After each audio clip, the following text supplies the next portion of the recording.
Hello, welcome to Do It Yourself channel. Today I will show you how to change wallpaper in Samsung Galaxy S22.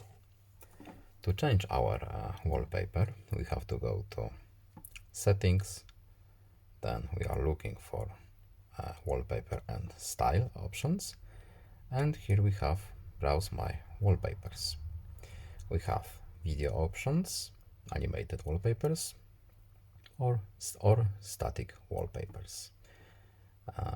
By default, there are a few here to choose from.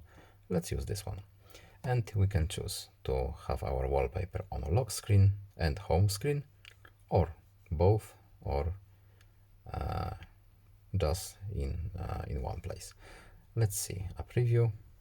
Yes, we like this one, so let's tap done, and now our wallpaper has been changed. I hope this video was helpful to you. Please leave a like and subscribe. Have a nice day and see you in the next video. Goodbye.